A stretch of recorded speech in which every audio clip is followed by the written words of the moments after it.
Narendra Modi has put out the BJP's poll manifesto. A battery of senior leaders from the BJP are canvassing across the state of Gujarat, each of them speaking high words of praise for Narendra Modi. Sushma Swaraj going to the extent of saying that she believes that Narendra Modi will make for a very good Prime Minister. Arun Jaitley putting him first in the list of Prime Ministerial aspirants. We want to go across to the Chief National Spokesperson of the Bharatiya Janata Party, Deputy Leader of the Opposition, Mr. Ravi Shankar Prasad is joining us on center stage this evening. Welcome, Mr. Prasad. It seems that circumstances are coming together in a way that the BJP seems set for modification. Do you believe that it is now inevitable for Narendra Modi to be projected as your tallest leader, that circumstances are pushing the BJP in that direction, sir? First of all, it is a Gujarat election. Yes. Obviously, Narendra Modi ji is a very popular, towering leader of my party. We are proud of him. Already Sushma ji, Arun ji have spoken. But as far as about his PM ability and capability both, but let the party's decision-making process will take a call, which will be done at the appropriate time. Oh, we are very proud of his achievement. Absolutely. Rahul, but the fact, sir, is Rahul, that, yes, I just want to talk to you about the manner in which each leader who's going there, and also those who would otherwise be considered contenders on the list of BJP's Prime Ministerial aspirants, all of them putting out Narendra Modi's name first. Does that mean that the party is now reconciling itself to the eminent position that Narendra Modi is beginning to enjoy? You called me to discuss about the Gujarat BJP Yes. manifesto, but you are dragging me into a track totally different. But since you have asked me a question, let me reply to you very clearly and categorically. The BJP is very proud of the fact that we have got many competent, eligible leaders. Obviously, Narendra Bhai is perhaps the tallest among all that for occupying the post of Prime Minister whenever the elections are held. Leave it to the decision-making process. We don't have only one crown prince, okay? Therefore, leave it to us to decide. But speaking about Gujarat, you just talked about the achievement part. Narendra Bhai's government has got 250 awards nationally, internationally for a variety of developmental issue, including achievement. And may I just ask Rahul, Sir, how many times Aaj Tak channel and India Today, your sister publication, have rated him as the best Chief Minister of India? I'm sure your survey is done in the most objective and authentic manner. That by itself speaks a lot as to how he has worked, and what he has spoken today in the manifesto, the party has spoken, is sure to be implemented as well. you know, he's calling this a Sankalp Patra. But there are those who call up and say that here is Narendra Modi making a lot of promises, but certain ground realities cannot be ignored. And they cite the instance of no Muslim being given a ticket by the BJP in Gujarat. Not that the Congress is much better, they've given out only 4 tickets to Muslims, but the questions that are being asked, Mr. Prasad, are why have 0 Muslims out of 182 candidates, did the BJP not find any Muslim candidate worthy of being given a ticket, sir? I am very happy to know that that is the only minus point the great TV anchor Rahul Kanwal could think of. From 17, why did the Congress give 4 only? Winnability is a factor. But my difference with you, Rahul, is this, that you go on Muslims getting a ticket or not. I go particularly on the kind and the quality of life which the Muslims of Gujarat have got under Narendra Bhai. And my take is not my take. What such a report said, that Gujarat Muslims are the most developed in the country and the least developed are in Bengal, 25%, where a secular party, the CPM left combined, ruled for 30 years. That I think speaks a lot as to how much genuine concern inclusive development is the agenda of Narendra Modi. But elections in Gujarat are important because they have a national import as far as the Chief Minister is concerned and what these elections might mean for him. In 2002 and in 2007 also, Mr. Prasad, no Muslims were given tickets. Is it not important for the BJP to show the community, which has a 9%, 9% of the population in Gujarat are Muslims, is it not important to reach out and show that we will create space for Muslims in the Legislative Assembly by giving them tickets? Is that not an important message the Chief Minister and the BJP should be looking to send out?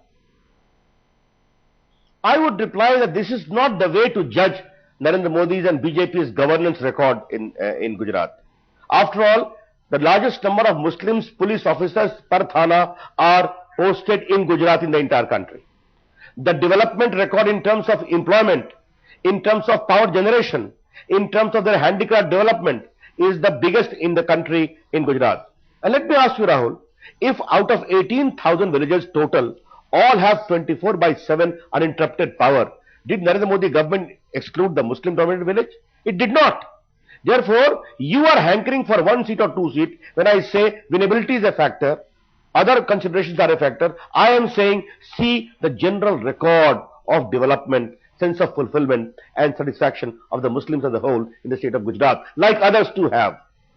Is reaching out symbolism not important according to you? Also the question that you think that none of the Muslim candidates could have won if the BJP with its own voters would have got in some of the constituencies where Muslims have a fair amount of representation, some Muslim candidates as their representatives, surely those candidates too could have won. I'm again very happy and surprised both to see the entire Gujarat manifesto has come down only to ticket to Muslims. Yes, Mr. Rahul Kaval, 300 tickets were given to municipal council elections. About 70, 81. It is not a case that opening was not bad. But the point is, when you go, therefore you are talking of symbolism, I am going for general development. But yes, when you go for MLA election, let me ask you a question. The so-called secular party doing vote bank politics of Muslims for the last nearly more than 60 years, why did it reduce the quota from 17 to 4? I would like to reply. Therefore, all these factors are indeed important. But yes, they are very proud of the record of governance and development benefit reaching to minority community in Gujarat. That is a matter of pride, which has been the best in the country. I want to come now on the sort of tally the BJP is expecting, because in Gujarat it isn't so much about whether Modi is winning or not. The question is larger about the sort of victory margin that Narendra Modi enjoys. And what is being said, Mr. Prasad, is that if he picks up anywhere above 120 to 125 seats, it shows that Narendra Modi is resurgent. No one can stop his coming to the national stage. However, if his tally slips to less than 105, that shows that it isn't as impressive a victory as Modi would have liked. Is that your understanding of the situation as well, sir? Not the least. I have just come from campaigning in Gujarat only yesterday evening. I went to the Kutch Bhujhor area. I was traveling there for a couple of days. Well, Rahul, I must understand one thing. Unfortunately, these kind of speculative story about Narendra Modi ji is always current at any election. In 2002, the same thing happened. In 2007, the same thing happened. In 2012, also the same dialogue is being resorted to. At least the language of this discourse needs to change. I am sorry to say it is not changing. Now, why should you ask me? Why don't you go by the surveys? 3 have already come. 4th is going to come today, on which channel I will be there myself. After all, your surveys of television channels and other psephologists itself is indicating it is going to cross 125 plus. Therefore, wait for 20 days. As far as our understanding is concerned, it is a resurgent BJP, not because the people want BJP, but what the people see is the great, extraordinary track record of governance, sense of fulfillment, peace and inclusive development which they are going to reward. And therefore, the Congress house is collapsing. Senior leaders of Congress party are ditching the party and openly saying, don't vote for Congress. I think that speaks a lot. In the midst of all of this, the Congress has come out and leveled some very serious charges against Narendra Modi. This is about the KG Basin, where they're now alleging that the Narendra Modi government gave away a 10% stake to a company called Geo Global Resources, a company which existed only on paper. They say that this is a Barbados-based company who got a stake of about 20,000 crore rupees for nothing. It's a company that didn't exist, and Narendra Modi went out of his way to favor this company. The Congress is demanding answers from the BJP. It is a completely baseless allegation based upon a motivated report in a particular magazine. The Congress has lapped onto that. The Congress, it shows the utter desperation of Congress party. Congress party is on way to become decimated. Let me straight away meet those allegations. They are wrong. The director hydrocarbon cleared all the project. who controls the director of hydrocarbon is well known to you. It is the government of India. The ONGC did not fulfill its own part. And let me tell you, the Gujarat State Petrochemical Corporation's record in exploration is indeed very exemplary. And in this newer area of development has also been noted by many surveys, including by your channel, as to how in new areas the government has forayed. I'm not on the larger point of the development that Mr. Modi has carried out. The questions that the Congress is asking are specifically about Geo Global, which is a one-man firm controlled by a gentleman called Jean-Paul Roy, which was formed just 6 days before the JV with GSPC and had a capital of only $64. The question they're asking is, why was this company given a 10% stake for no apparent reason, a company which existed only on paper? Well, that is their allegation, which I am denying. I am not supposed to reply to the motivated and false allegations of Congress party. This shows only desperation. I understand FDI in this sector is permissible, if not in FDI in retail, to which you are opposed. Therefore, when elections campaign is going on, picking up this kind of motivated story, it shows that desperation, nothing else. I deny all the allegations with full emphasis. ONGC, on the contrary, did not fulfill its own obligation in certain measure, which the Gujarat government has to compensate as well. No, the project question. They're quoting from a CAG report also, which says that the work that was done by Geo Global's technical assistance was so deficient that GSPC had to hire another technical expert to revise the geological model from scratch, and that company was paid only 2.64. The question that's being asked is, what was the eligibility criteria on the basis of which this company, which didn't exist except on paper, was given a 10% stake? This has already been properly replied by the Gujarat government to the CAG when this question was asked. And a very elaborate report has been sent, and thereafter the report is before proper examination. But my question is entirely different. All these allegations are being raised when elections are only 10 days away, when Gujarat Congress health is almost decimated, not only the election campaign. Let's leave it there. The allegations are completely wrong, and let me tell you, Rahul Kamal, with the full emphasis at my command, Narendra Modi is the chief minister for 10 years, and not even one case of financial impropriety or bungling till date has been levelled. It is one of the cleanest government in the country, which has been noted by many international surveys as well. What impact are you hoping or expecting Keshubai Patel's party to have? You've travelled around, you've canvassed in the state of Gujarat. Are you thinking the former BJP stalwart will make any dent on Narendra Modi's fortunes? Can he play a vote spoiler for you? Well, after all, Mr. Keshubai Patel has been with us. He was the chief minister of BJP. For his own reason, he decided to leave the BJP. I don't wish to make any comment. In a democracy, anyone can form a party, can join the electoral fray.